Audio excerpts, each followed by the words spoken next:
I welcome you all to Maiden Convocation ceremony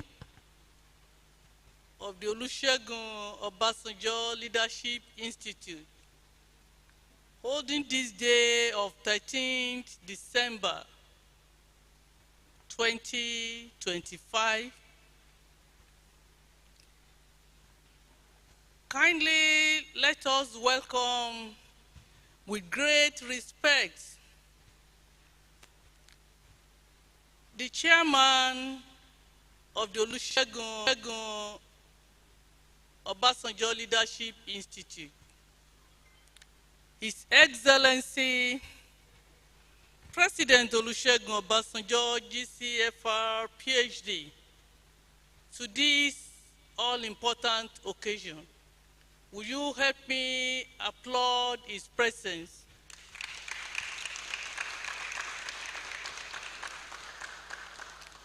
Thank you.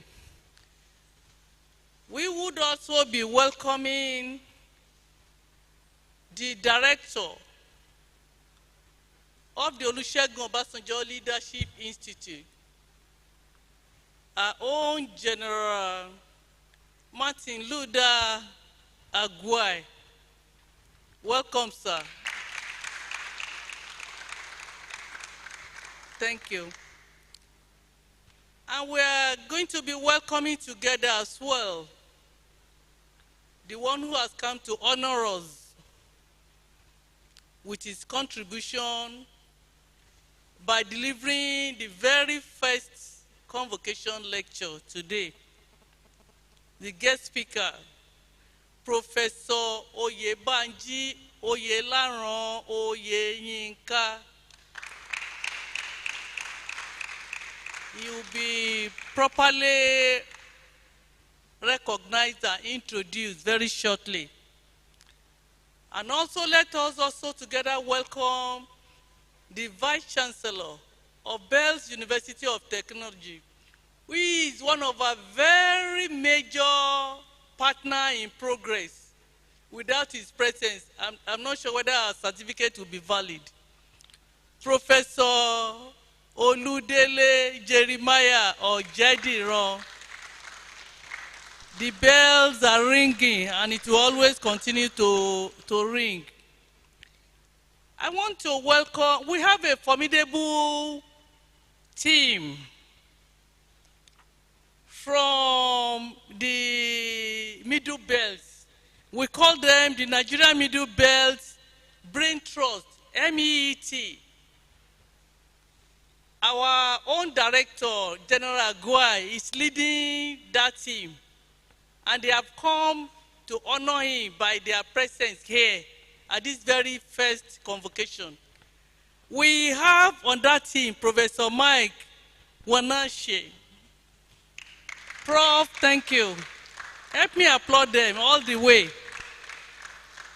Mr. Sean Bagu, thank you for coming. We have Barrister Abigail Wire on that team. Then we have Professor Charity Anya.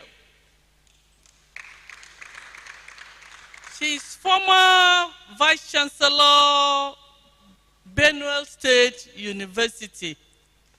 I think you will have a committee of Vice Chancellors meeting thereafter. Then Imam Dr. Muhammad Ashafa. If you are here, okay, thank you. Ambassador Dr. Samuel Jimba is also part of the team. We have Dr. Joseph Atang. We have Ajia Aishatu Rufa Ibrahim on that entourage. We have Dr. Zwantu Bonat. Dr. Thank you for coming to honor us. Dr. Bonat is also a member of that distinguished team.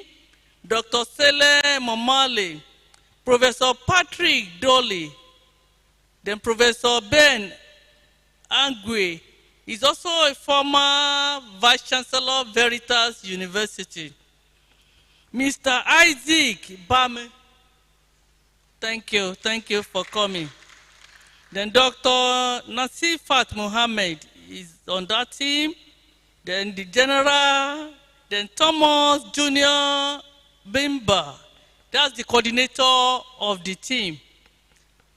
Thank you for gracing this occasion, and God will honor you. We have the management, members of management of our own Olusegun Obasanjo Presidential Library. If you are here, stand up for recognition. Thank you so much for coming. God bless you, really good. We have to save on time. Right now, let me also welcome, and you welcome yourself too, the reason why we are here, the graduates of today, the very first graduates, the first products of our activities at OOLI. You are welcome. And we welcome all our distinguished invited guests. We welcome our well-wishers. We welcome the friends of Olusegun Obasanjo Leadership Institute. Ladies and gentlemen,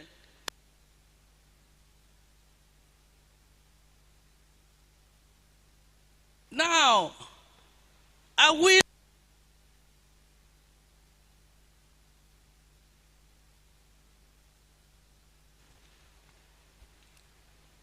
and chairman of the board of trustees of OOLI, His Excellency President Olusegun Obasanjo, GCFR, PhD, to kindly constitute this assembly as the convocation of OOLI and to present to us its opening address.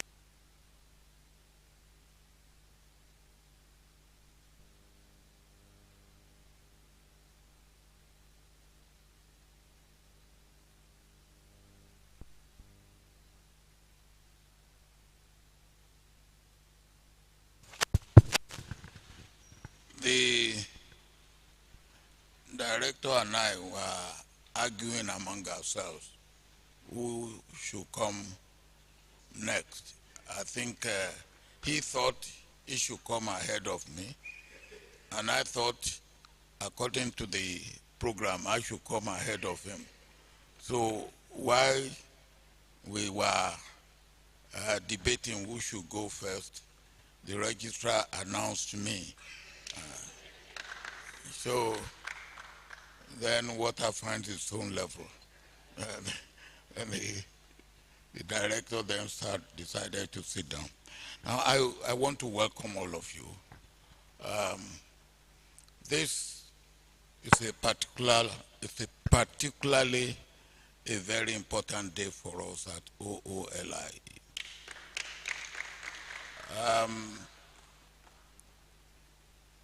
The first set of CEO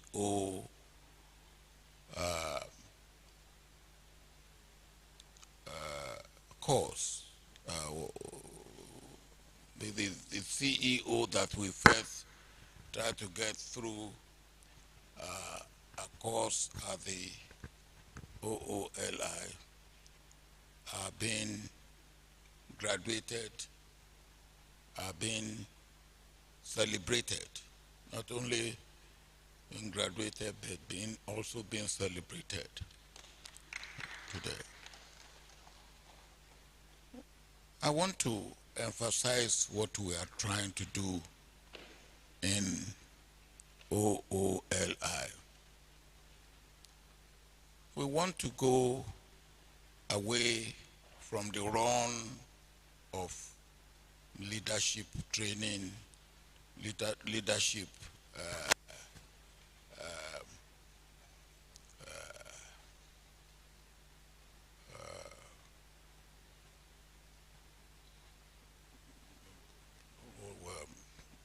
not just training, leadership experience.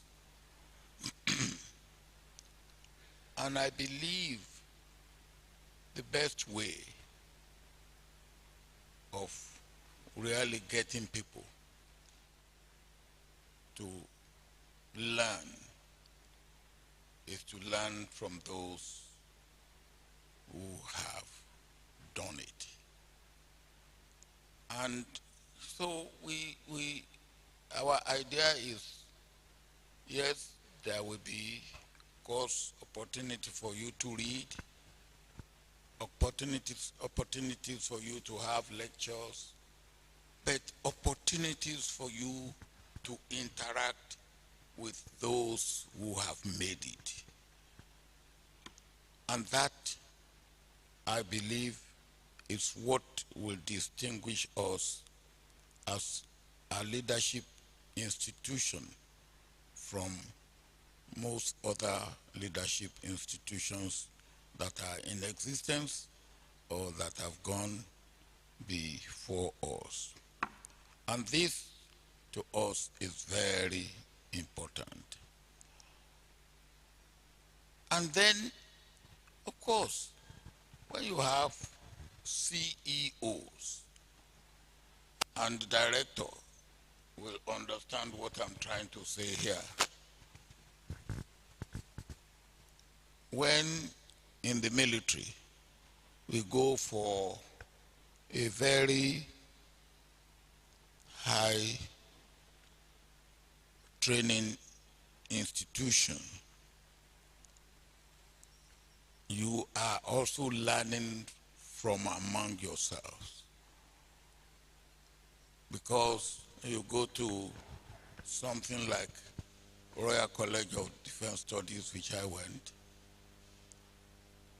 every one of you had got something to teach others in your experience, in what you are doing, in what you have done, and in what you hope to do. And this is part of the way we conceive the OOLI.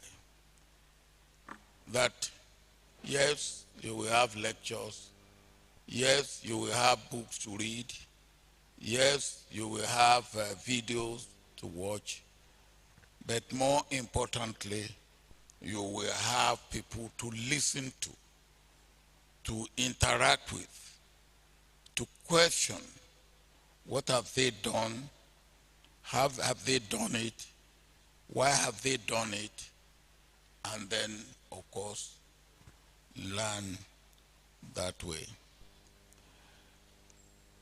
Let me welcome all our guests.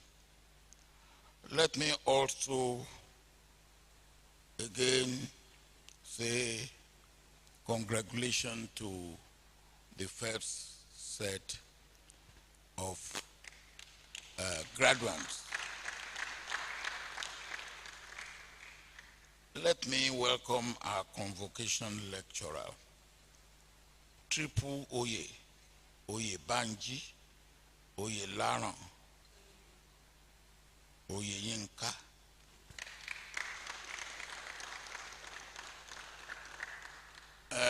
What I will ask you to do for me is give me one of those three Oyes. So that in Naleje Oye Banjo, Sabi, Boyo Oye Sanjo ni ma de. We, of course, appreciate you, and the point that I have made, we also have, I want to emphasize this,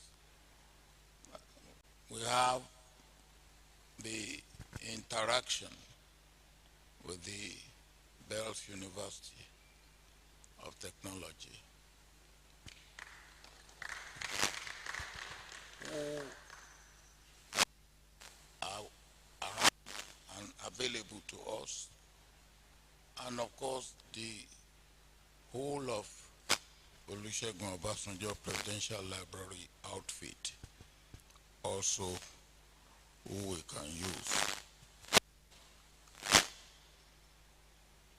I will want to say to the graduating CEO that please, after your graduation today, we count you as member of Olusegun Obasanjo Leadership Institute. And that I mean very seriously. We want to make this, as I said, different. And your contribution in whatever way you think you can will always be appreciated. I want to thank the director, the deputy director, and the registrar for the good work. Just for information of those who are here, we have gone through 3 classes. We have done the CEOs, we have done the principals and vice principals of secondary schools. And what we are getting out of it is unbelievable. And I have been the director of study for secondary school prefects, head boys and head girls. And we had a wonderful one day where we interacted. The point again that I will want to emphasize is that we are new, but we are not novice. We have our mission clear and clean ahead of us. And we want you as alumni to continue to make contribution to OOLI. Thank you very much.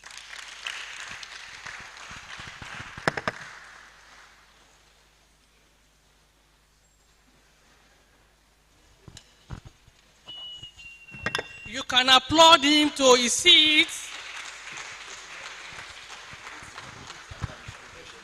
The words of our elders are words of wisdom.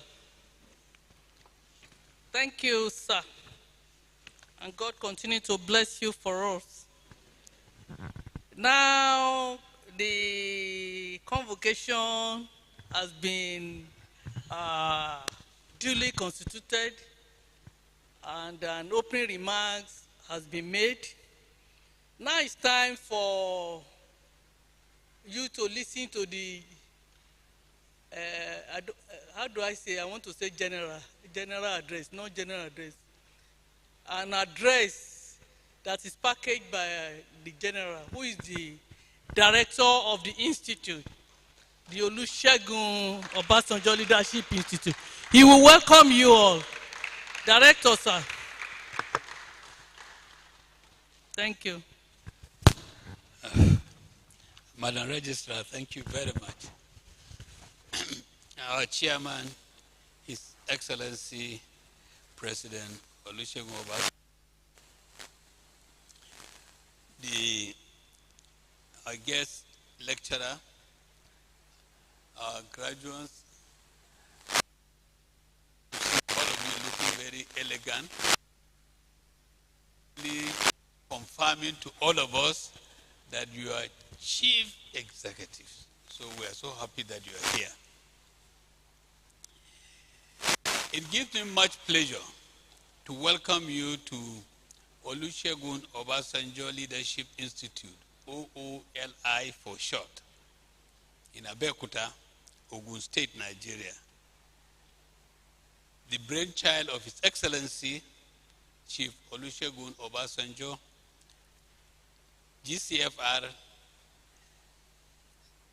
PhD, and I'll stop there. I don't want to go beyond that. The former President and Commander-in-Chief of the Nigerian Armed Forces, Federal Republic of Nigeria. Ooli was born out of a dear need to promote quality of leadership in Nigeria and indeed in Africa. It is a vision to serve as a nursery for training and propagating a new breed of leaders that will catalyze development at the family, community, sub-state, national, and regional levels. To achieve this vision, Ooli is poised to train leaders from all sectors of the economy that will ensure the attainment of development goals at the community, at local, national, and even at global level, and monitor the impact of such leaders.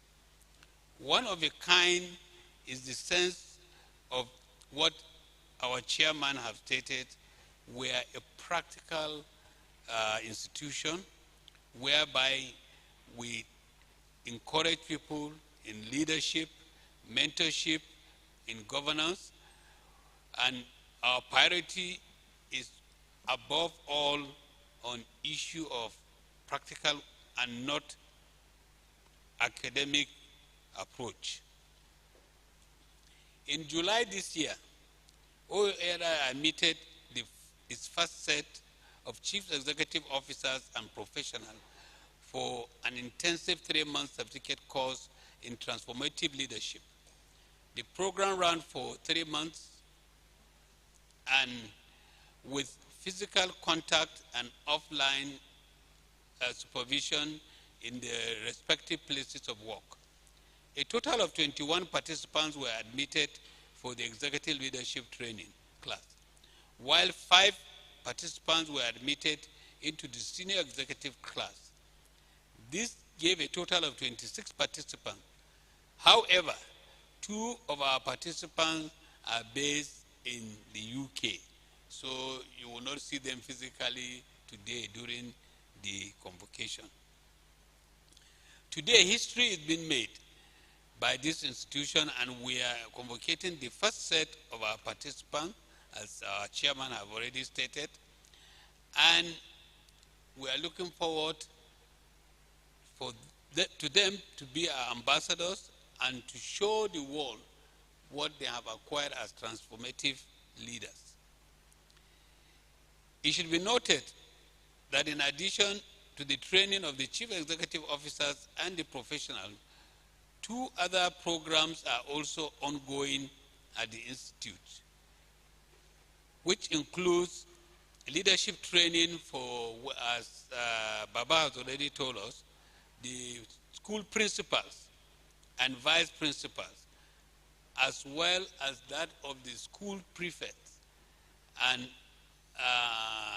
head boys and head girls of schools. The objective is to spread the leadership training amongst all age brackets as well as every background.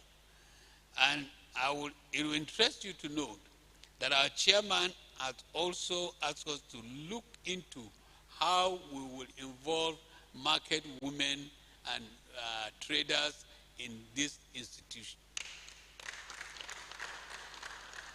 Because the aim is to really share experiences as a one-of-kind of institution where practical discussion is paramount, where issue of leadership and mentorship is important in governance and in everything that we do.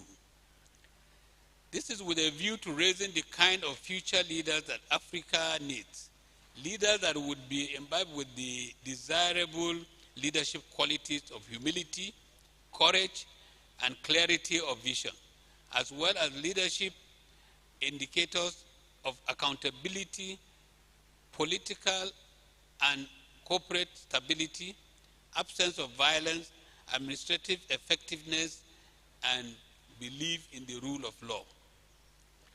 In line with the vision of His Excellency, An online advertisement was placed, and I have told you we were able to get the 26 that are with us, and there were much more numbers.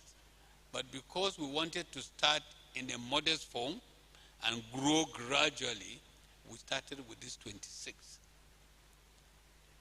And how do we run our courses? The Institute boasts of world-class educators, leading international scholars and speakers. The lectures are structured to deliver interactively, and we have interactive classes which offer practical insight into international recognized leadership and mentorship traits. It equally provides participants with a unique live changing experiences and how they can positively impact on in leadership in their various places of work or whatsoever they take as their vocation. 12 courses on leadership were delivered during this program. Leading the very first part of it was our chairman himself, His Excellency President Olusegun Obasanjo, GCFR, who treated the Afrocentric democratic, thereby exploring African types of democracy. The topic that we covered during the 12 sessions were understanding the concept of transformative leadership and competence. And that was led by Dr. Nepat Chioden. And then leadership and character on the foundation of transformation. Dr. Ibok Oduro did take that. And then the act of leading, and then creative visionary leadership. Those two courses were taken by His Excellency President Olusegun Obasanjo himself. And then we also covered transforming leadership and life calling. Dr. Victor Monyim covered that. My humble self, I covered leadership in complex environment. And then Dr. Greg Mill took us into leadership and governance. And then collaborative leadership, the Singapore experience was taken by Professor Victor Kong. Leadership experience, experiential knowledge, past, present, and the future, was also taken by Baba himself, the president. A mindset shift for New Africa was taken by Professor Dalanyo Adedevo.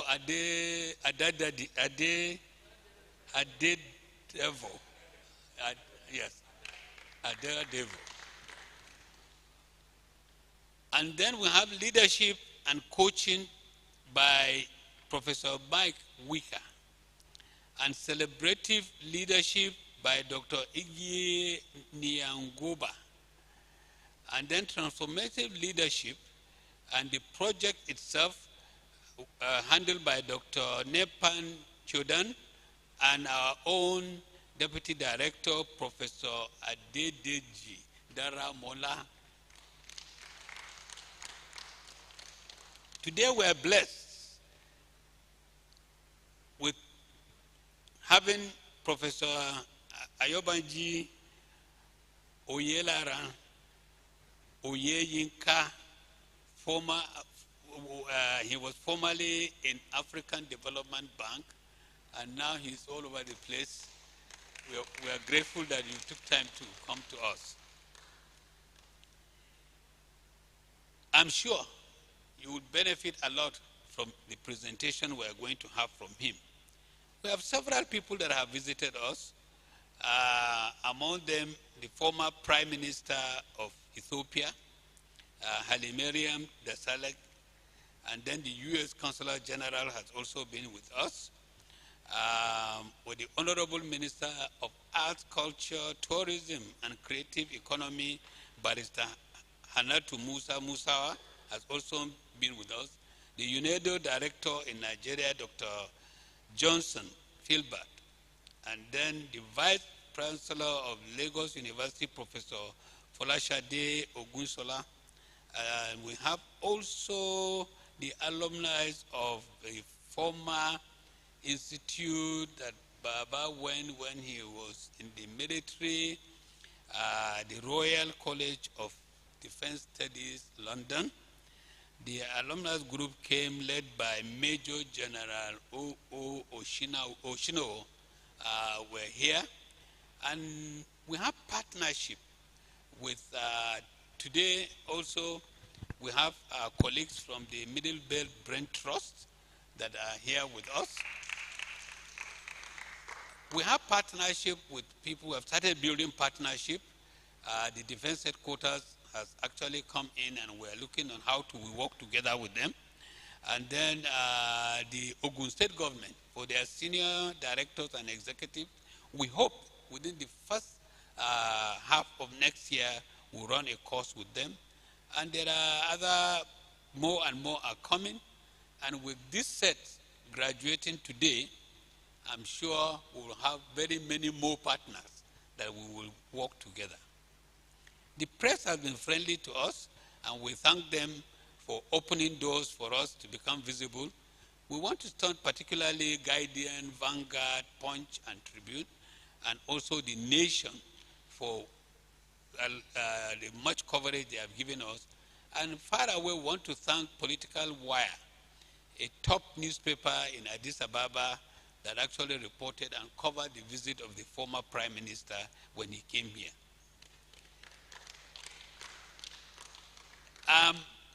Baba himself told you he engaged prefects, head boys, head girls here in Abeokuta. And with that experiment and the success that we have seen, we want to assure people that we are going to start next year with Baba going to each of the geopolitical zone, where I believe he will share and motivate and encourage our school prefects, our school head girls and head boys, so that we want to catch them young. And we hope by the end of next year, we would have covered the 6 geopolitical zones, and we believe that the young people would learn and benefit from Baba's experience and from the practical way he has handled situations, both when he was in the military, both when he was the military head of state, and when he became an executive president in this country. So, and what he has done in mediation across Africa and the world, and other experiences. And this will lay a solid foundation for our young people to know that no barrier to anybody who wants to lead and who wants to get on top. So I want to sincerely thank you, Baba, for giving us time and give us the opportunity and the direction to follow to make Olusegun Obasanjo Leadership Institute a place that in future every Nigerian will want to visit, want to be part of it, so that together with the effort of everyone, we will show an example of what leadership can do to take us to where we should be. With that, I want to thank our guest lecturer for his time, and I hope we'll all benefit from the discussion we are going to have from him, the presentation we are going to have from him. And with that, I welcome all of you once again, particularly the families of our graduating CEOs and executive leaders that are here. I thank you once again and enjoy the rest of your stay with us. Thank you.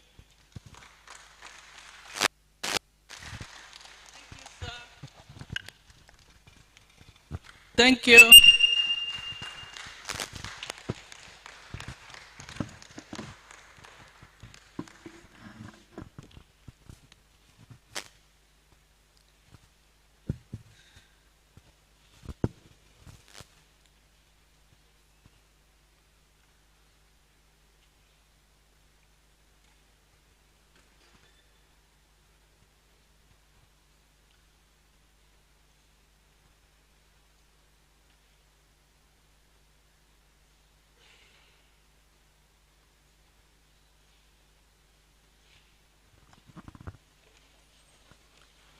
Thank you, sir.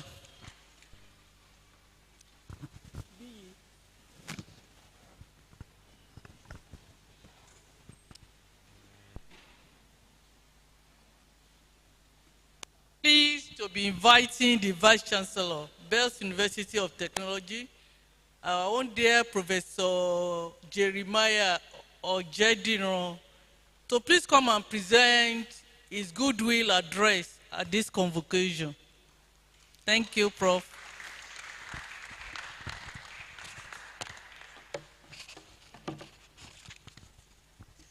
Well, distinguished ladies and gentlemen, usually people stand on already established protocol. Some sit on it. I always prefer to embrace the already well-established protocol by our Honorable Registrar. So while standing on that and romancing the protocol, I want to welcome each and every one of us to the maiden convocation ceremony of OOLI. Thank you. So distinguished ladies and gentlemen, I stand with great pleasure here on behalf of the entire hierarchy of Bells University of Technology, OTA, the first private university of technology in Nigeria. I thought you would clap for us better than that.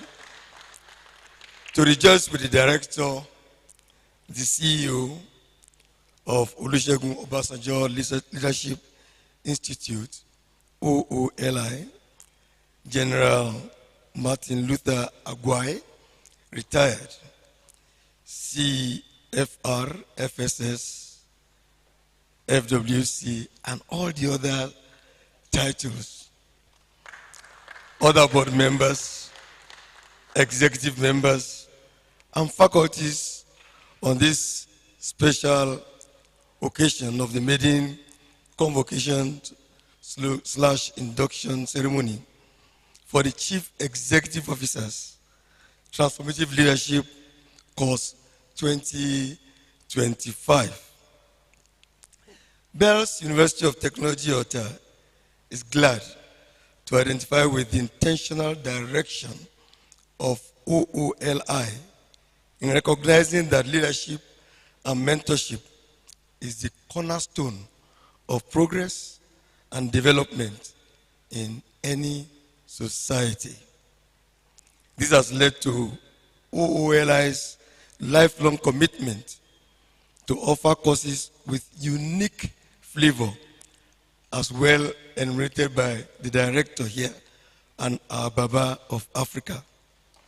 The flavor, which includes case studies, and these case studies have been delivered by big wigs.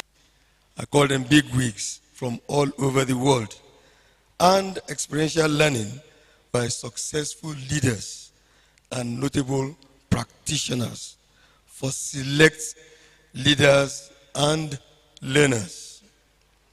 This, I believe, engenders a new generation of leaders who are grounded in leadership with the right doses of the desired quality, which definitely will ensure that the future is assured and in the hands of competent leaders.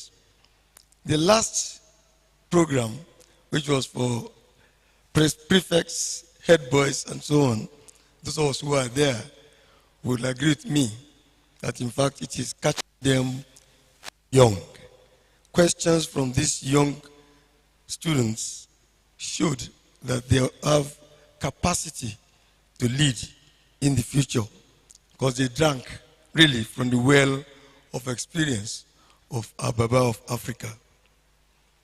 Distinguished ladies and gentlemen, we in Bells University of Technology, Ota, note also the convocation lecture with the well thought out topic, leadership and economic development, to be delivered by the erudite Professor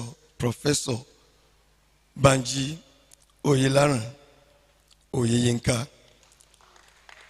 This is thoughtful and honestly highly commendable that you could bring a goldfish that has no hiding place. Distinguished ladies and gentlemen, General Martin Luther Agwai retired.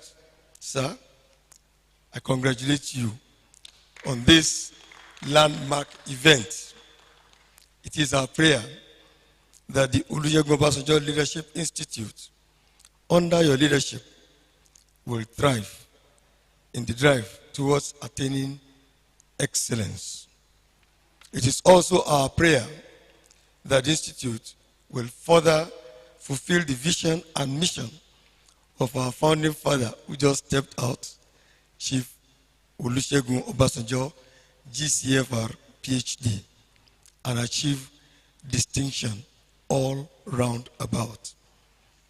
Ladies and gentlemen, on behalf of the Board of Trustees, Governing Council, Senate, management, staff, and students of Bells University of Technology, Ota, please accept our goodwill on this occasion and our hearty congratulations for a beautiful outing. Congratulations and thank you.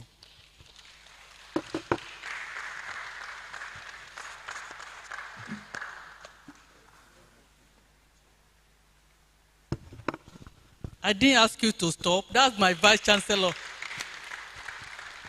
That was a very good goodwill message. Well received, well delivered and well received. Thank you.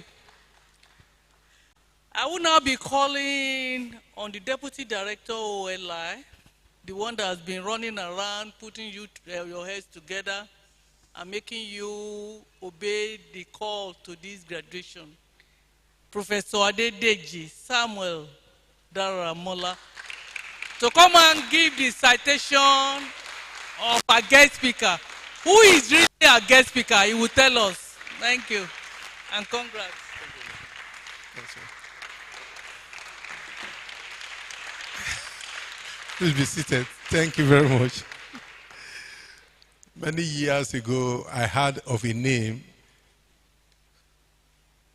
Baba of Africa, who has a metal touch. And I've been looking for a day I will be able to walk with this Baba of Africa. Until once, I went through the newspaper and I got a name called Martin Luther King. But this one is now Martin Luther Agwai. I've been looking and praying that one day I will meet this great man. I didn't tell anybody until last year when I got a call from some people that General Martin Luther Agwai wanted to speak with me. I shook to my bones. General Martin Luther Agwai, I've been open to talk to when I was very young. He never knew me, but he has been my mentor. Daddy, what you see happening is not an accident, sir. It's a destiny being fulfilled. And we celebrate you, sir. Thank you very much, sir. Some years ago, we were trying to find a footing at the United Nations Habitat. And I came across a great man whose name is called Triple O, Professor Oyebanji Oyelaron Oyeyinka. He got my CV and said, Prof, I will get across to you. A few months later, I was appointed as one of the United Nations consultants to handle a few jobs for the United Nations. And I was paid in dollars. Today, I had the prayer to read the profile of the guest speaker, my mentor, my leader, and my role model, Professor Oyebanji Oyelaron Oyeyinka. With the permission of Baba of Africa, represented by the Director, General Martin Luther Aguayi, we want to request that you stand, sir. Thank you very much, sir. Amen. Professor Banji Oyelaron Oyeyinka is a development economist, a visiting professor at Open University, Meeting K, United Kingdom, and former senior special advisor to the President, African Development Bank. He spent 2 decades within the United Nations, within the United Nations system, and occupied, the last office he occupied was the office of the Director, Regional Office for Africa at United Nations Habitat. He was previously the Senior Economic Advisor at United Nations Center for Trade and Development, UNCTAD, in Geneva, and a professorial fellow at the United Nations University, UNU, in Maastricht, the Netherlands. At the UNU, he conducted cutting-edge research in industrial innovation and technological policies. He lectured and graduated several postgraduate students who are all over the world. Today, we have Professor Oyelaron Oyeyinka, who obtained a first-class honors and was the best graduate student in chemical engineering at the University of Ife, now OAU. He has a master's in chemical engineering, University of Toronto in Canada, and he has a Doctor of Science degree in development economics, specializing in industrialization and innovation. He is the first Nigerian with this specialization. He's a fellow of the Nigerian Academy of Engineering, fellow Nigerian Society of Chemical Engineering, and winner of the National Productivity Merit Award. He serves on several national committees and has advised several ministers and several governments. He pioneered the industrial cluster and industrial innovation research in Nigeria and has written several books, over 20 books, and dozens of journal papers. Currently, about 2 or 3 days ago, he was appointed and the inauguration was carried out by Oyo State Governor as the chairman of Lagos Ladoke Akintola University Medical Sciences. Once again, we want to say, we want to welcome Professor Oyebanji Oyelaron Oyeyinka. Thank you very much. Thank you very much for inviting me. I met him for the first time, and you can always relate to people who have a good heart. I just immediately connected with him. Thank you for all that you are doing. Thank you, Prof. Edramola, for all the work you are doing here. Thank you, our registrar, and all the cohorts today. I'm sure that you've enjoyed your time here. A vision of a great man, President Obasanjo, also a general. He's an institution in this country and all over Africa and the worldwide. I want to read the speech. I'll do it very quickly so that we can save time today. Ladies and gentlemen, esteemed guests, it's an honor to stand before you today to discuss a subject of paramount importance, leadership, and its critical role in Nigeria's development. As one of Africa's most populous nations and a country rich in resources, culture, and potential, Nigeria stands at a crossroad. The choices that leaders make and will continue to make will determine the trajectory of development of any nation, both socially and politically. The notion of leadership has several definitions because the qualities of successful leadership vary greatly. To a large degree, leadership is about controlling and directing followers towards predetermined goals. I'm sure you've had quite a number of those notions during your time here.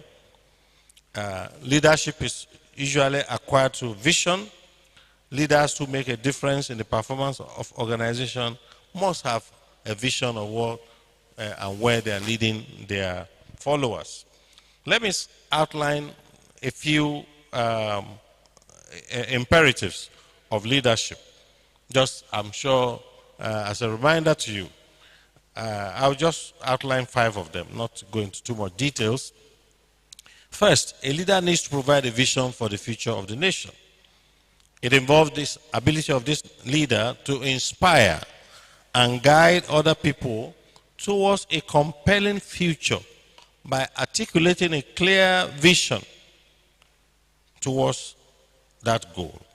Number 2, given limited resources of poor countries, both economic and human capital, one of the major tasks of a leader is to spell out long-term strategic imperatives for his or her country. For East Asia, for example, industrialization for them was key.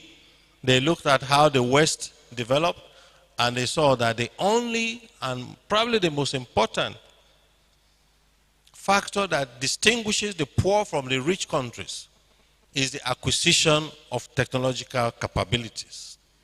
And that's the way they industrialized and got very wealthy, far above everybody else. So for much of East Asia, I've done quite a lot of work comparing countries and pairing them with African countries. What you see there, both at the macro level and at the sectoral level, is that they prioritize the acquisition of technological capability to industrialize, including industrializing agriculture. Number 3, a successful leader requires qualities that guarantee successful implementation of economic governance. Such skills include the ability to make sound appointments, managerial skills, and personal commitment. In power politics, as opposed to what I call welfare politics, appointments are usually driven by chronism, not by meritocracy. A nation that depends on chronism, there is always that strong correlation between that country's future and poverty. You just need to look at Singapore. Every member of the cabinet of Singapore had gone to Oxford or Cambridge. Every single one of them. You just need to look at it. All the 9 members of the Chinese Politburo, listen to all 9 of them, they are all engineers. Whether it was done on purpose or not, I don't know. But there's a recent book called Breakneck by a guy, it's a fat book, you should read that book. It compares the United States and China. All the 9 members of Chinese Politburo, they are all engineers, they are all builders. People who want to build society, not to eat the resources of society. We need competent people in public service to be able to achieve what Western societies accomplished over centuries. We must complete basic development agenda in few decades, not in centuries anymore, in under very difficult conditions. According to Chief Obafemi Awolowo, quote, as a premier of Western region, I chose my ministers on merit and because of their education, their standards, and their discipline. Number 4, skills in crisis management is extremely important for a leader at every level. I'm not speaking only at the political level, because it's even more important now. You have a lot of internal threats, external threats, real and unreal. For our country, for example, insecurity has become an existential threat to us. So you need leaders at every level who have that skills for crisis management and to keep a country stable and growing. Number 5, in developing nations where legitimacy and loyalty is very thin, they are not deeply rooted in our societies. A leader must have integrity. Integrity can cement popular trust and support for the leader. One of the biggest issues we have in our country is lack of trust in government. There is nothing a government official, they just, we had it before. Because of broken promises. Nobody believes anyone. And it's a very subtle, very insidious, and very dangerous to development. Because then you find citizens who don't want to contribute their part because they say, these people are doing whatever they like. Without a doubt, Nigeria has had the unique misfortune of being governed under very bad leadership for decades, except in rare cases.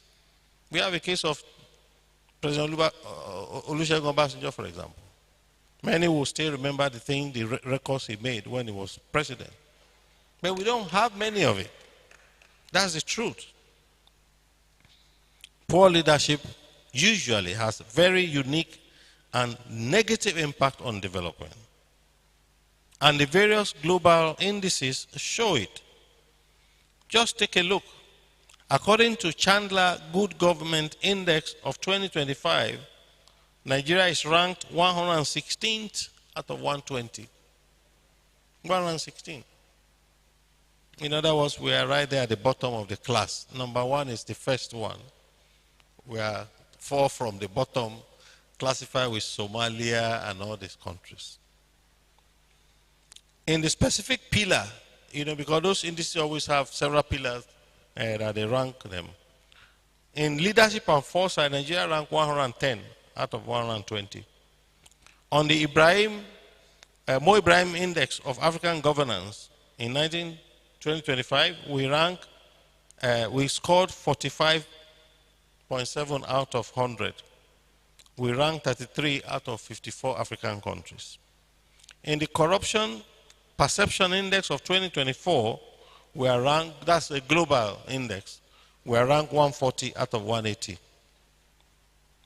Colleagues, friends, the interests and predilections of leaders, wherever you have a weak institutional regime, particularly those that characterize post-colonial countries like ours, it tends to push their nation into a trajectory. It could be positive, it could be negative, because private sector is usually still weak. So where the public sector leaders go, it gives you a signal of where that country is going. Leadership is therefore necessary to prevent chaos, to manage the process of nation building.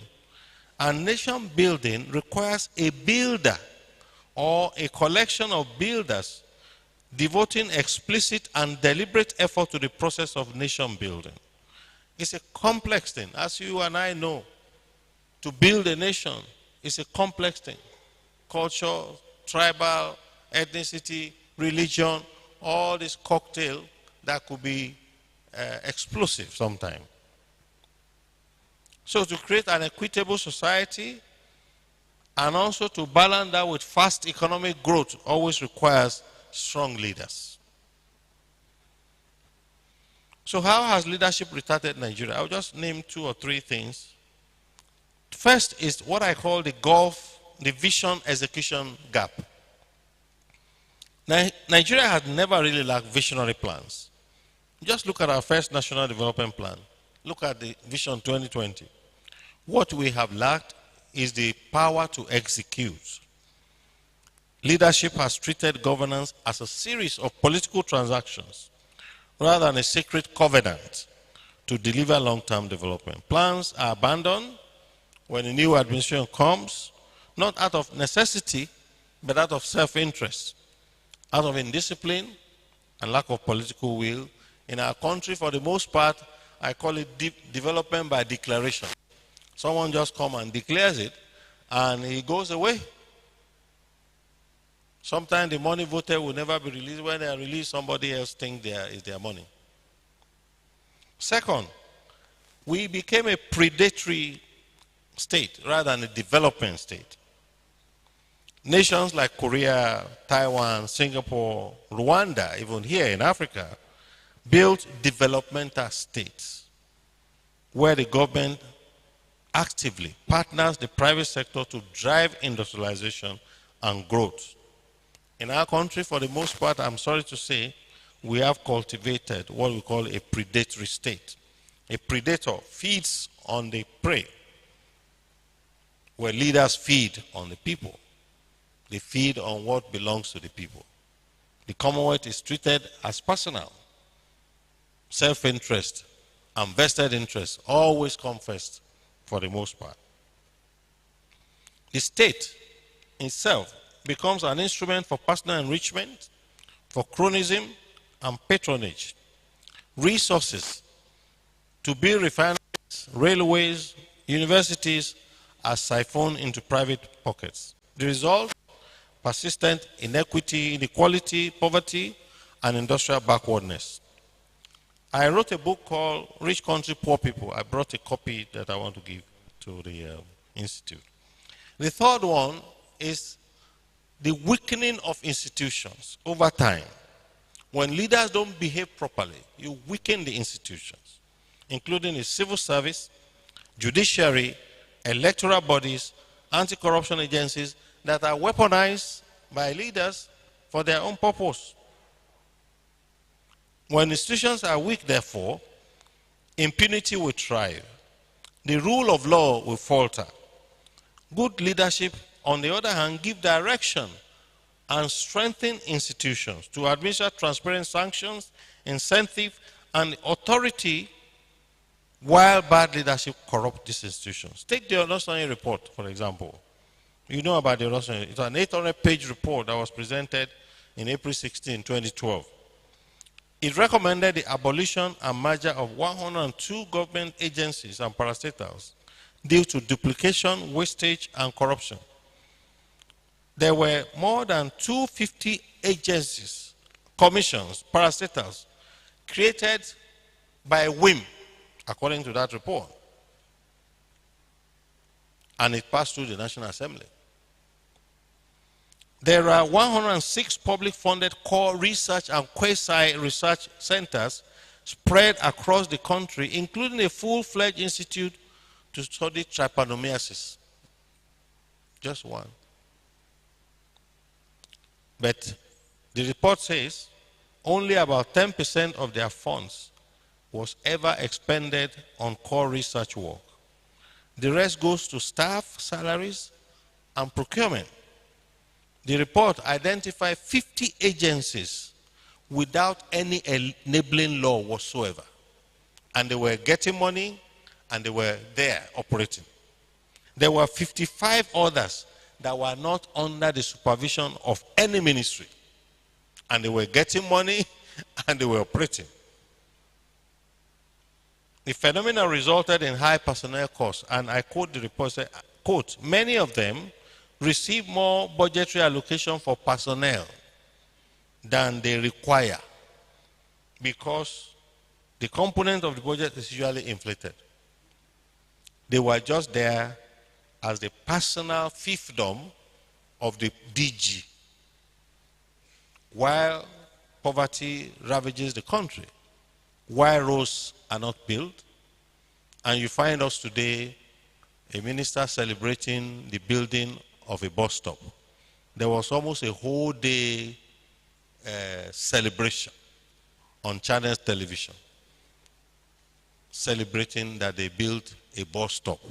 I won't mention which state. There was another one I see went to commission a wooden bridge of 1 billion naira. This is corrosive leadership. The fourth one is what I call resource curse. In other words, when you have resources and it becomes a problem to you rather than being a blessing. Oil became a curse to Nigeria. So what it does is that it fixates your mind on quick fix, easy money, awoof money.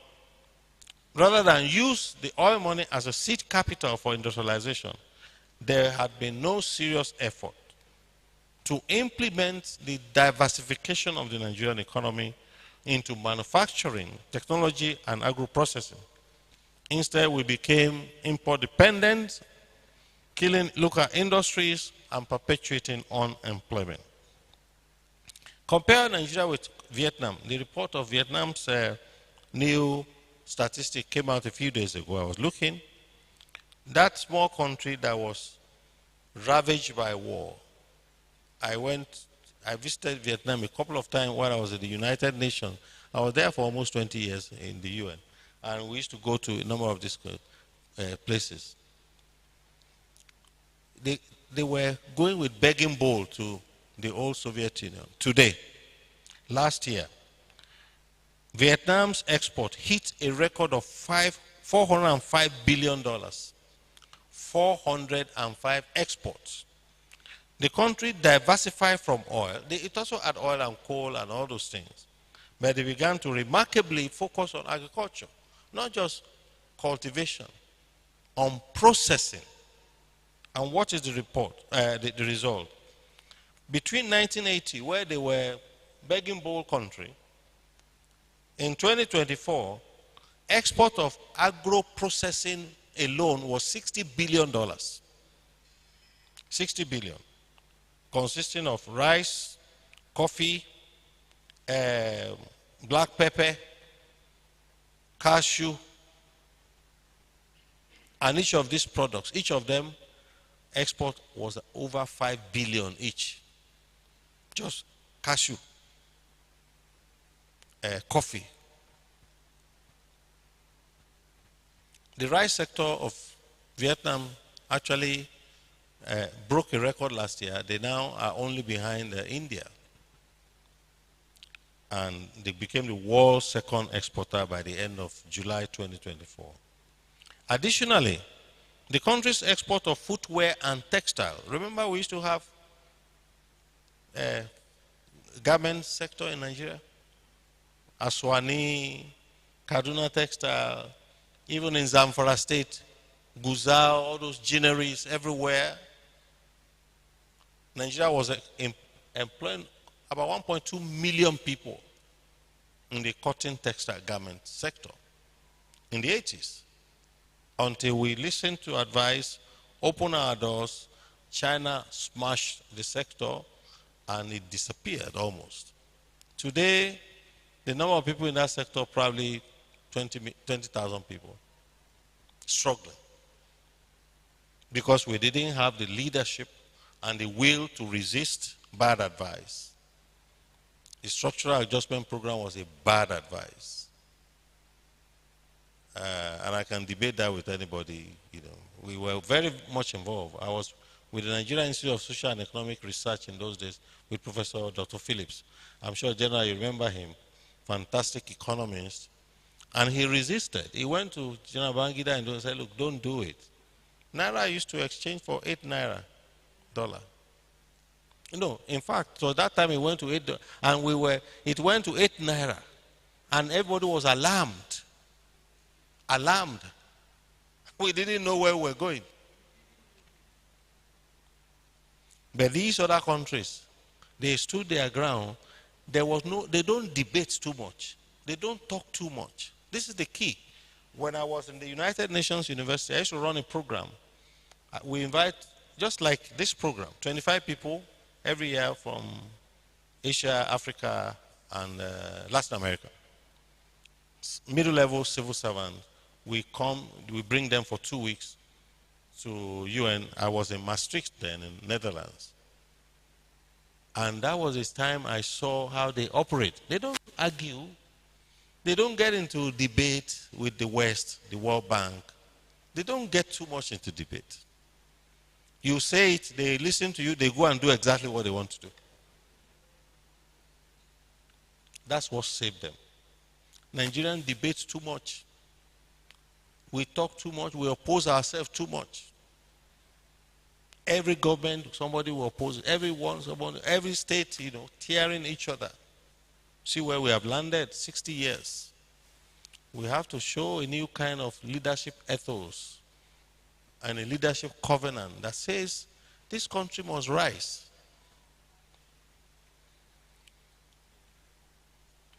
All of the textile industry in Vietnam last year exported 30 billion, in general, 30 billion.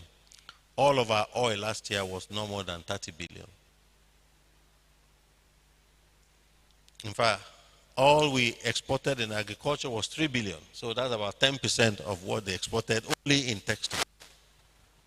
When you don't process, when you don't add value, you get peanuts and you remain poor. This is what we have done for 50 years because nobody wants to do the hard work. And the reliance on the oil sector is that you can see the resource costs because we just, every month, some governors, they gather, share the money, go away, 19 billion had been spent to resuscitate 3 refineries, Port Harcourt, Warri, Kaduna. They are not working. That's what is resource cost. A blessing becomes a curse. That's what we call resource cost. And it shouldn't be. When you have this blessing from God, it shouldn't be a curse. It should be a blessing. Australia, New Zealand, Sweden, all of them, even the United States, they all rose on the basis of natural resources, and then they got gradually into manufacturing. The final one is divisive governance and insecurity. I don't have to say too much about it, but just to say that Nigeria now face all these violent insurgencies, and our ranking on the global terrorism index is really embarrassing. We are number 6, 6th on the global terrorism index. General will know more about all those things than myself, so let me just leave it alone. And another issue that we need to resolve is that leadership that we've had, for the most part, not all of them, is that all they need to do is hold on to power.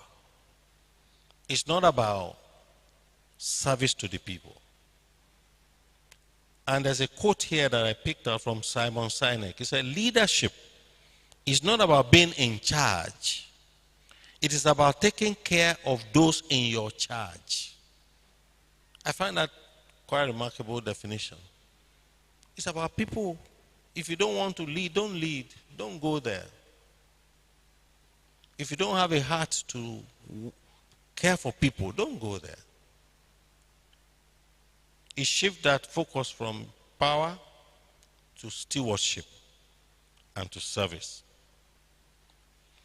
Let me give one example and I stop. One of my favorite, I've done a lot of leadership study, but mostly in industrialization. My latest book is called Reversal of Fortune. It's on Amazon, you can find it. It's called, you can Google it if you want to read that book. I looked at sectors mapping Nigeria, Vietnam, Nigeria, Malaysia, Nigeria, Indonesia, Nigeria. And then we looked at the last 2 chapters about governance and leadership. And one ingredient that stood out in all those countries, the leadership of those countries. I studied Nehru, Kemal Atatürk, I studied Park Chung-hee of South Korea. The one ingredient about those people is that they are so focused on their country. They are unbendable people. Like we have our own Obasanjo, we have Chief Awolowo, we have Sardauna, we have some of them who came, but legacies were never continuing. We need a new generation. Deng Xiaoping of China, short guy like this, 1978. The person who transformed China. By the way, a lot of people don't know that China also has tried for 150 years before they now got it right in 1978. Go back to history. Just go and see. Go and look. Just Google the 4 China modernizations. It will give you everything you need to know. They've tried it 4 times. But in 1978, they got a leader who was able to put his hand on what the key ingredients of development is. And he saw that is about acquiring the technological capacity endogenously in your own country. Endogenous capacity. A lot of people recently were wailing about, oh, country, these companies are going this one. Let them go. Let's take them over. Look, Korea deliberately kept them out. Don't get me wrong. I might seem extreme on that. We should welcome foreign direct investment. We should bet Nigerian state should develop its own endogenous capacity. We cannot even design a refinery. Can you imagine? We discovered oil in 1958 at Oloibiri. Up to now, you can't build a rig. Only recently there's a great Nigerian who just built the first indigenous oil platform in 50 years. His name is Professor Shegun Adebuluwe, Green Oil, Green Energy International. You know him? He had a first class from IFE. He was a year ahead of fantastic human being. You probably won't hear his name in public. But the first oil platform to take oil from the ground to the seas, the first indigenous one was in 50 years was built by this person. So all these years, what are we looking? How come we can't design a refinery? It's an old technology. Because there had never been that convergence of capacity and knowledge crowded around a common goal. The steel industry in Korea today produces about 45 million tons of primary steel. 45 million tons of primary steel and 37 million tons of specialty steel. It's called Pohang Steel Company. We were 2 years apart from Ajaokuta. We started almost, they started in 1968, we started in 1970-71. Today, Ajaokuta produces 0 million tons. Why? Because we have leaders who didn't think it was important, you know. They think it was an avenue to just collect money for themselves. So, Deng proposed a modernization plan, Deng Xiaoping, since 1978. Let me quote something and leave this one. I read a book, his biography. So he said, quote, Deng was a problem solver. He helped to forge a robust and capable administration that could implement plans and survive political and popular challenges. He led in setting priorities, but he designated to the capable. He articulated core ideas in a way the public could also appreciate. When controversies arose, Deng managed the process to minimize cleavages. According to a review of his biography, another quote, he said, Deng succeeded where all other generations of modernizing leaders floundered for more than 150 years, making him one of the most important personalities in Chinese history, and over 2 centuries, and of world history from the latter half of the 20th century and 21st century. Today, China is called the factory of the world. It's the largest manufacturing powerhouse anywhere. 50% of world's industrial goods, including crude steel. The level of steel production in China is 800 times that of the US. 50% of global supply of steel is in China now. Cement, 60% of world production. Coal, 50%. And vehicles, including electric vehicles now, more than almost 40%. industrial patents that leads to inventions and innovations. 150% the level of the US now that country has reached. Is the world's largest producer of ships, high-speed trains, robots, tunnels, bridges, highways, chemical fibers, machine tools, computers, and cell phone. Just compare it with our failure to not even have food security. We still spend 10 billion every year to import what we eat. Africa has 65% of all arable land in the world. Arable, not just land, arable in the world. The water bodies in Nigeria is incredible. Yet, we import the food we eat. Why? Because agriculture is not industrialized. This is the point I'm making. Agriculture is not just farm and hoe and cutlass. You will remain poor. And now insecurity has taken over.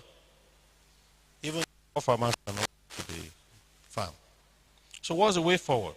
Number one, we need a new leadership ethos.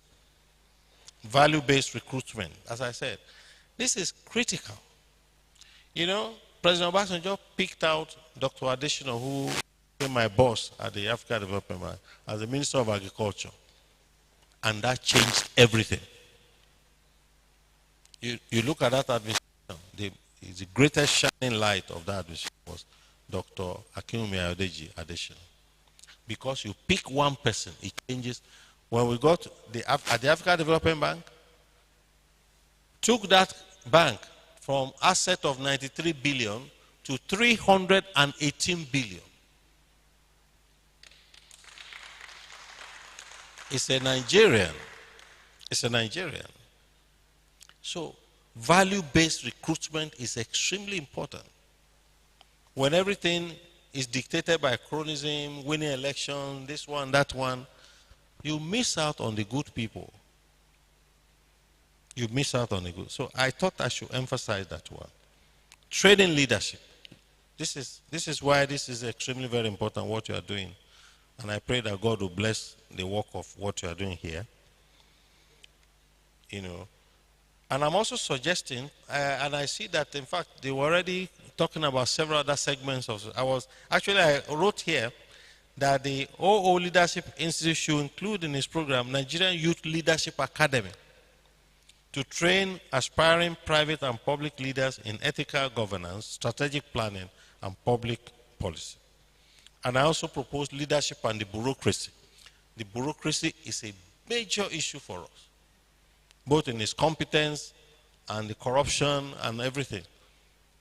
You can't do anything without them. But if you have a good bureaucracy that is developmental minded, it changes everything. I'm running a program before I left the bank in Nigeria. We raised over close to $600 million. And we ran into one individual in the Ministry of Finance. She delayed us for 1 year. One person. And this person is boasting that you are not going anywhere. One person. Oh.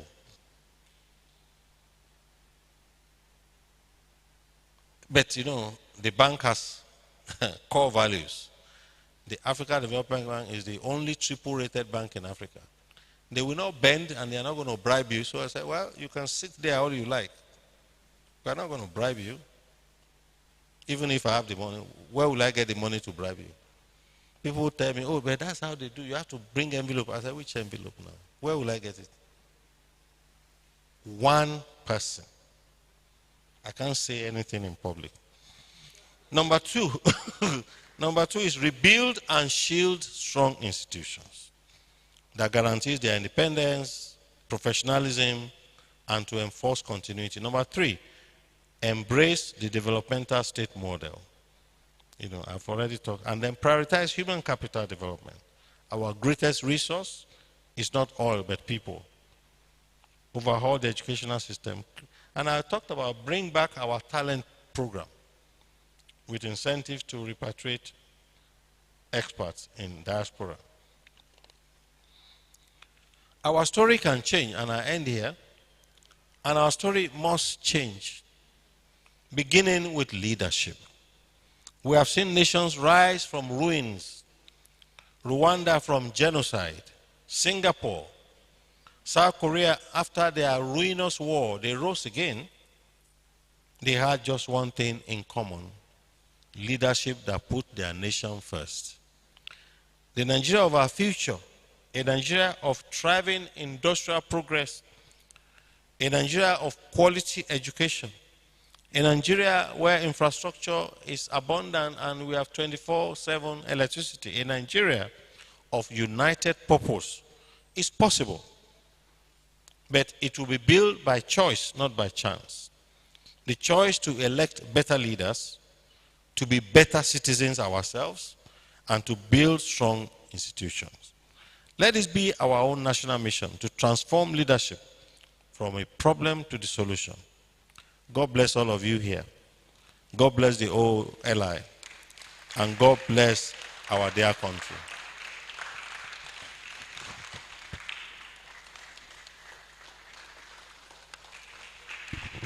And God bless the guest speaker.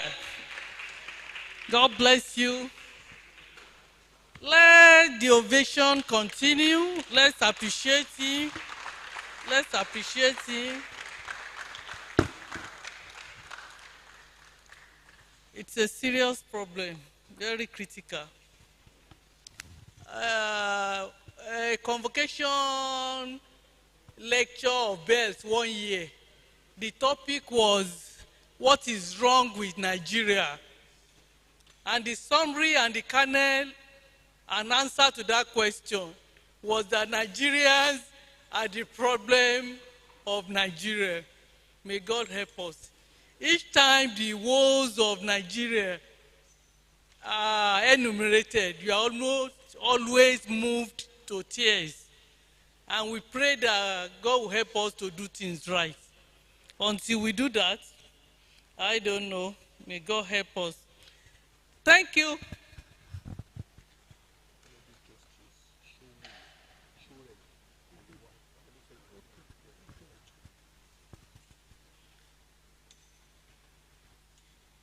We have with us, honoring us at this maiden convocation ceremony, Honorable Justice Shaw, to present the certificate to the participant. And the Deputy Director will help us sort out the certificate, hand it over to the general hand it over to the guest speaker. From the guest speaker, it gets to the hands of the graduates. And so we have the presentation of certificates. In the order that I'll be calling out, I will call out their names.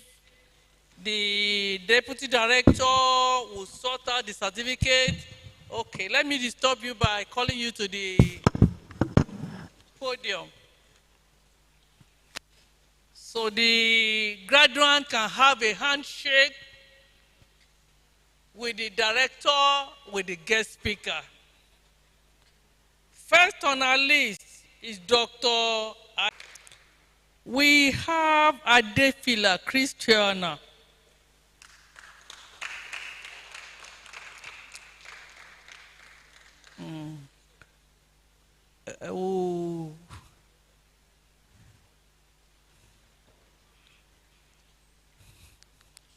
We can move forward.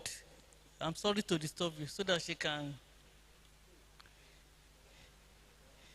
She's the very, very first to enroll in this leadership training.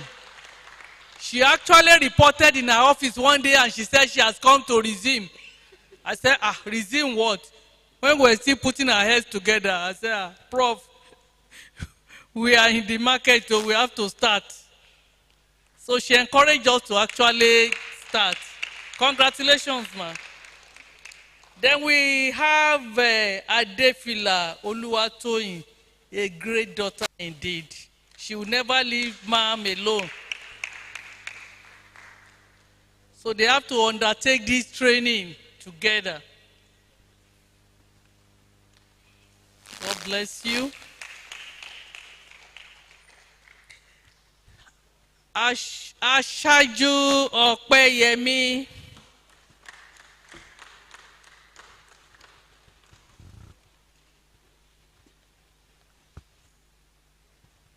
Congratulations. Okubanjo Gbenga.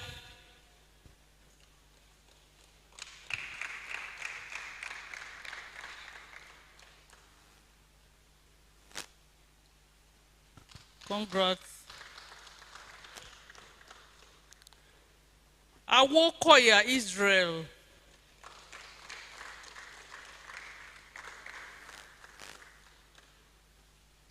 Congrats.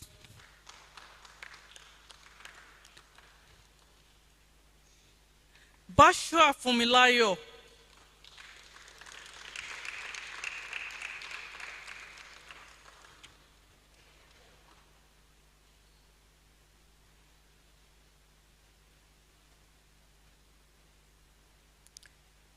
Congrats. Lawal. Oh no. Katsina David Mukuro.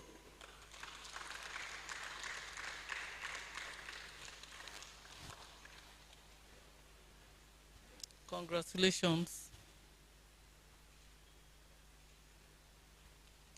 Lawal Badekale Samuel.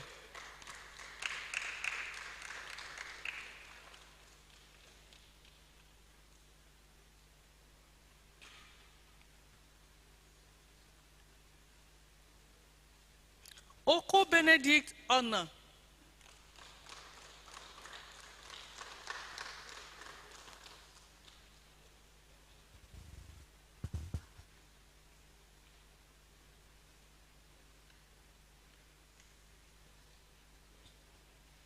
Congratulations. Okunola Timothy Ayola.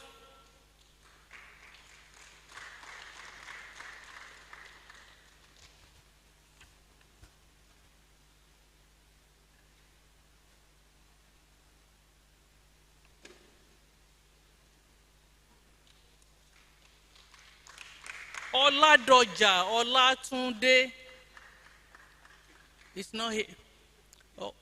Oh, he's in UK. Omoni Yetunde.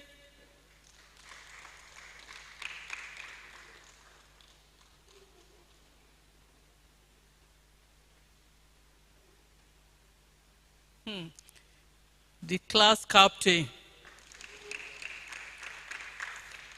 That's the power woman. Farouk Okparinde.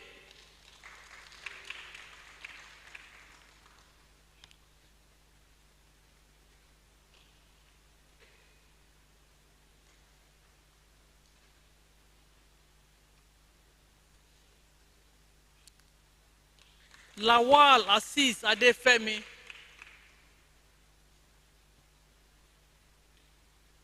It's not here. Huh?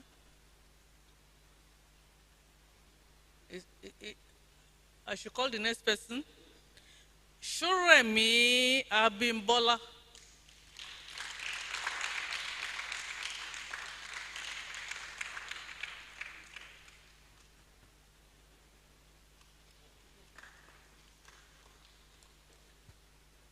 Congrats.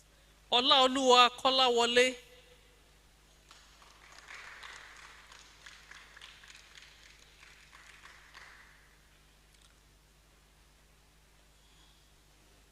Olaifa. Olaifa. Okay, we'll see the deputy director after. Odebiyi Ezekiel.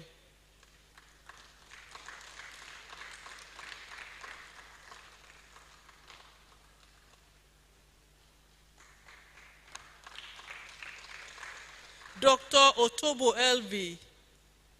No, here. Shodia Afolabi.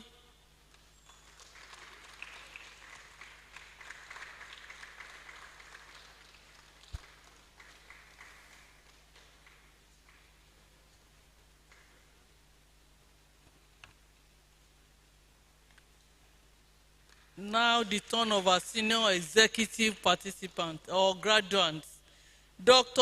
Bolushemi Ideji.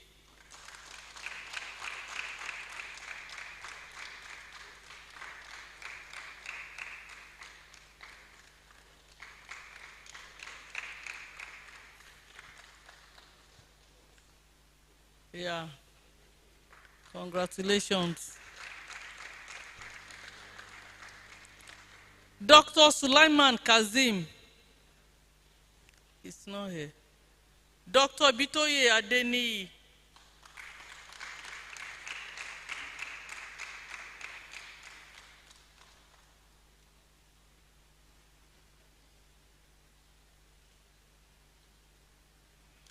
Pastor Seun Aderibigbe.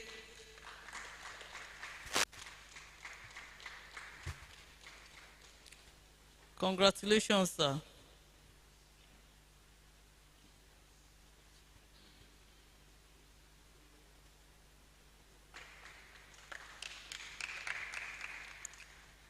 Then architect Adeniyi Bolaji, who is unavoidably absent and for whom the director is standing proxy.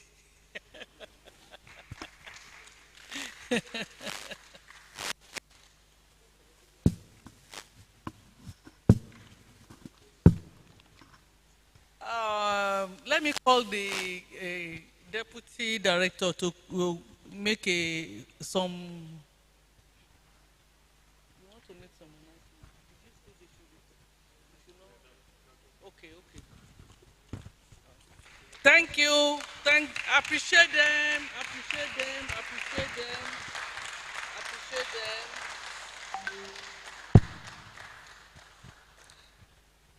Then we're going to perform the induction into the Alumni Association of OOLI. And we're going to do that by taking the oath of induction. I'm going to ask all graduates to please stand and remain standing.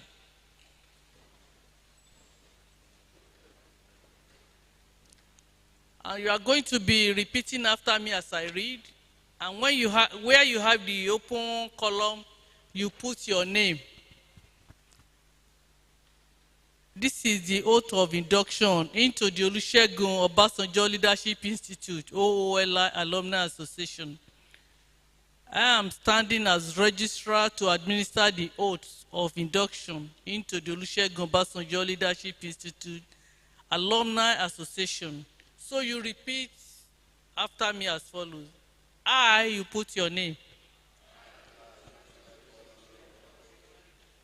Having completed the senior executive course in transformational leadership of the Institute,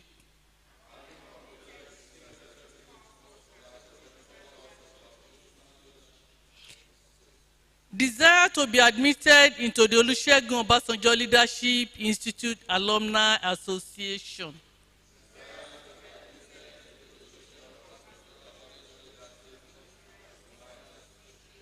I do solemnly affirm that I will fully subscribe to the aims and objectives of the association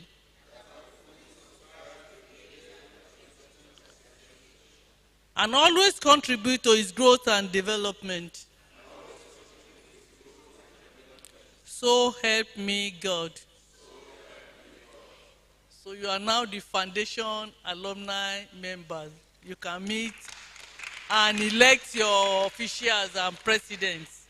And what Baba said earlier on will follow. Congratulations. You can have your seat. We will have a remark or response by a representative of the graduates of the 2025,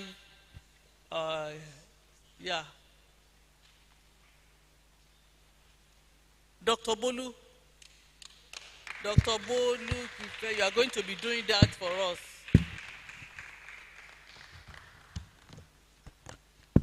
one more time, we'll be taking your picture, Abi.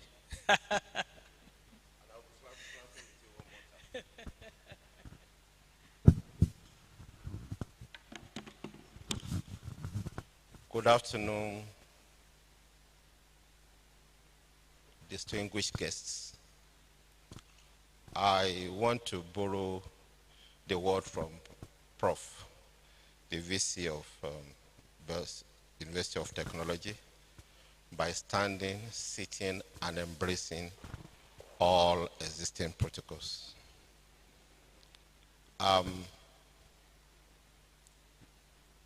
This is a summary of what we have been here, what we have been doing here since July 2025. Olusegun Obasanjo Leadership Institute has one main goal, not just training of leaders, but transformational leaders. And training transformational leaders has to do from what we have, our interaction together, from our lectures, from our interactions. We have the 4 C's of transformational leadership. We have been able to understand that leadership is a call. You have to have a call to be a leader. For you to be a transformational leader, you have to have a call. You have to have the character of being a transformational leader. Apart from the character, you have to have the capacity for leadership and have to have competence.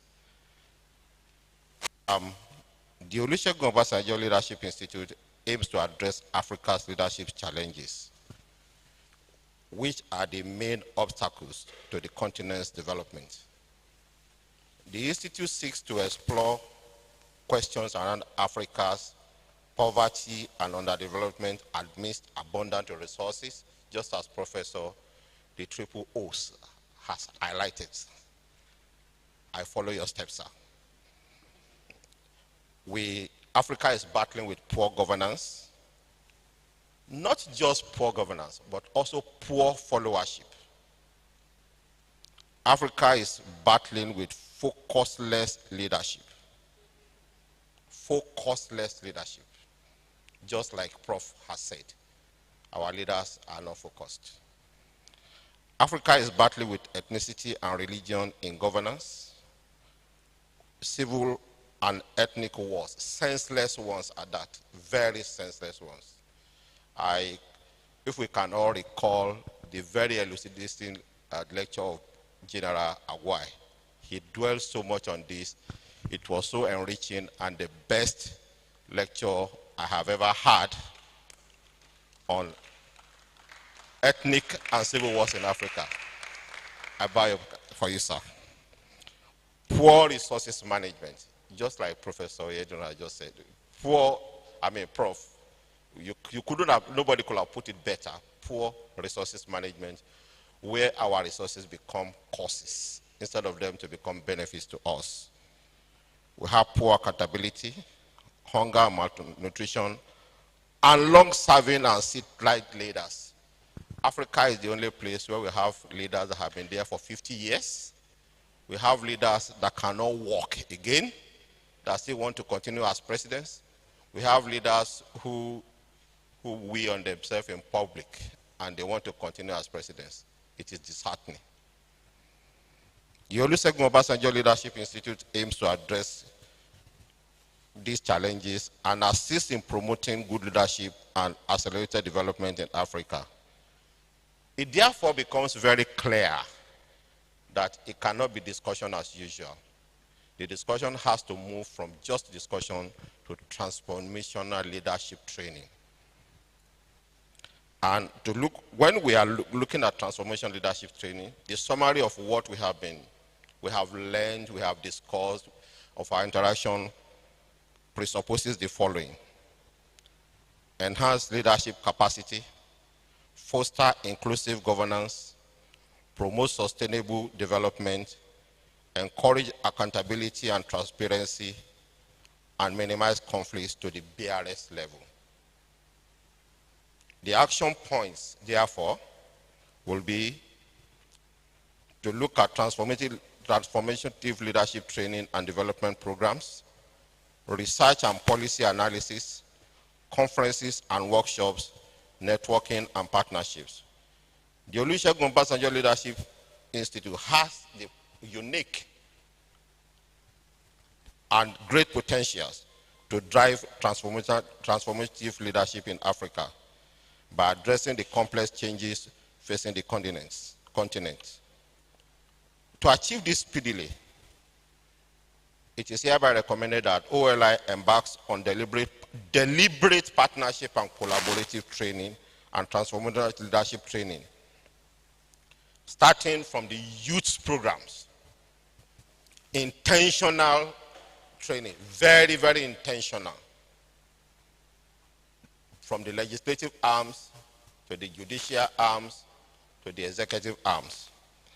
And OLI is recommended that OLI partners with international leadership trainings and institutes such as Nigerian Institute of Policy and Strategic Studies, Nigerian Institute of International Affairs, United Nations agencies, AU agencies, ECOWAS agencies, African Development Bank, Africa African prime universities, such as University of Ibadan, University of Lagos, universities in South Africa, Kenya, Egypt, Morocco, etc. And let me quickly add Bells University of Technology before proceeding. To conclude, let me quote Chief President Olusegun Obasanjo, GCFR PhD, in his OLI leadership lecture of the 17th of August 2025, and I quote him. He said, Africa is the most populous white country. America, General Assad, America is the most populous white country and leader of the white race. China is the most populous yellow country and leader of the yellow race. Nigeria is the most populous black country. Until we get our acts together and lead the black race, Africa and the black race will continue to lag behind. Thank you.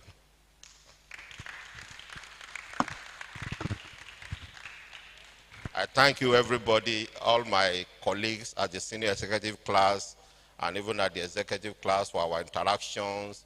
We have very meaningful discussions, interaction, work sessions.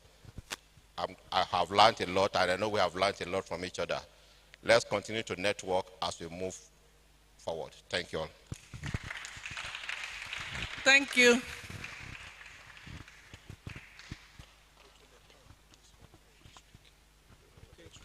Oh, yeah. We have one of our resource persons who wants to give us a goodwill address virtually. Dr. Lepa. Yeah.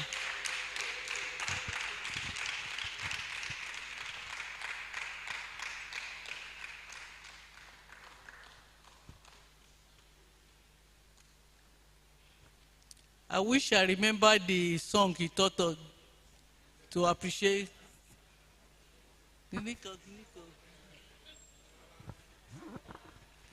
Samaranda. Oh yeah, Samaranda him. Gang. Well, but I'm delighted to be part of this very great milestone.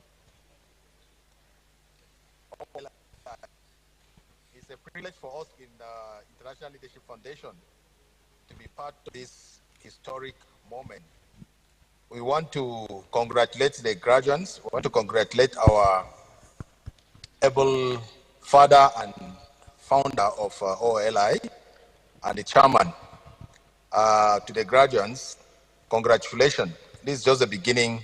We need to do more, and then to make sure that we have an Africa that is working based on the Dr. things Lepan, that please we've learned. put on your video. Put on your video. If you don't mind, but if you mind, go ahead.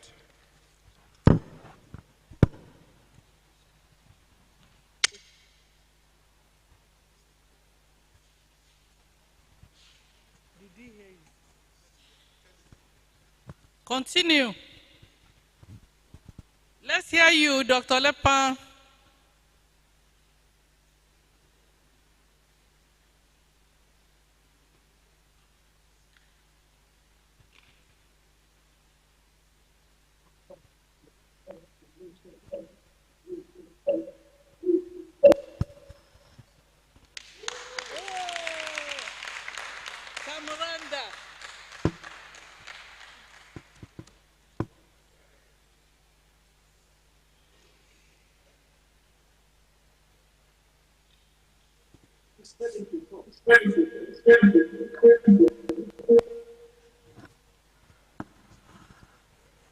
Hello?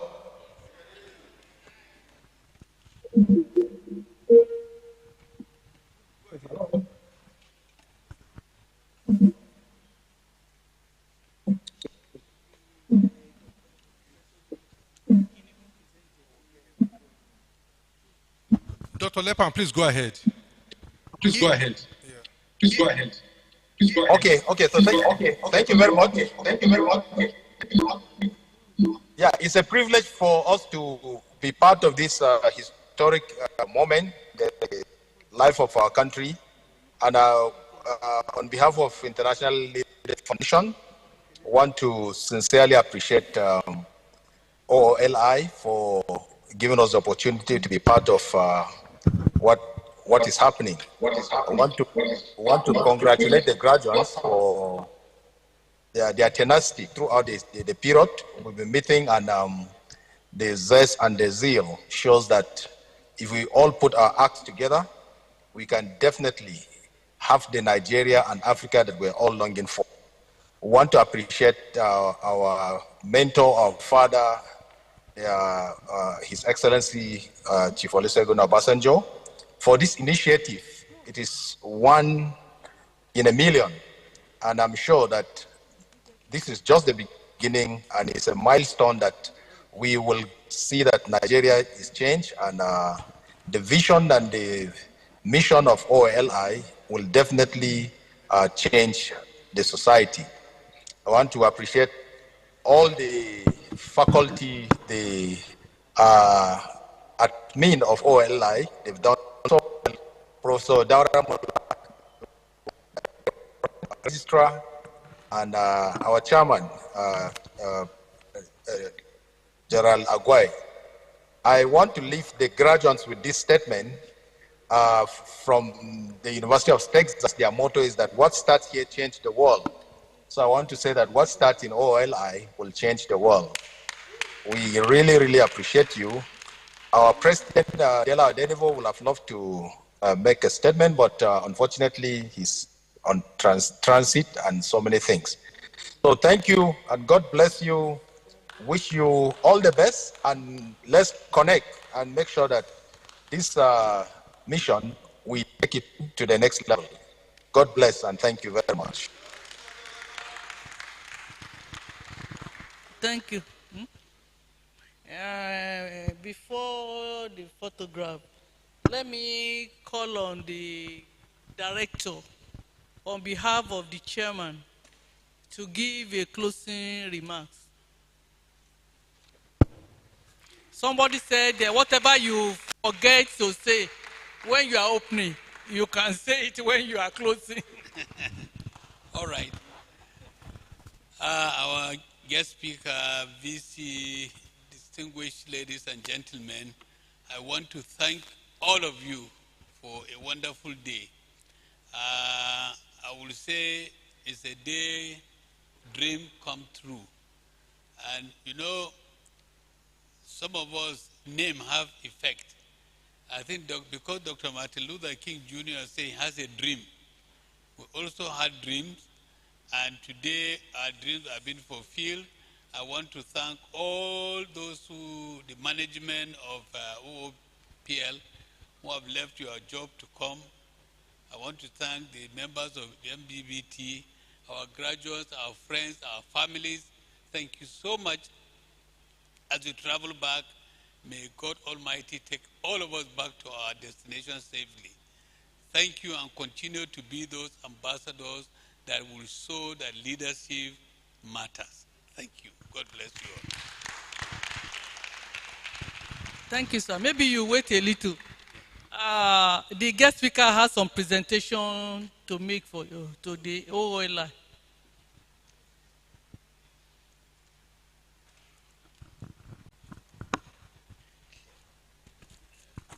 Thank you very much. This is one of my books that was done in 2017. Speaks to the issues of a rich country and a poor set of people. That's the best one. This is my most recent book that I just mentioned. It's published by Anthem Press in the UK, and it's available on Amazon if you are interested. That I'm donating today. So. And this is a book I edited for Dr. Akinwumi Adesina. President Obasanjo has a chapter in it. Thank you very much. God bless.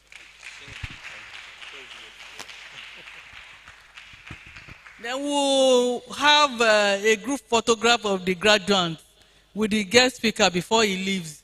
You can come on stage. Come and carry this thing.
Nigeria.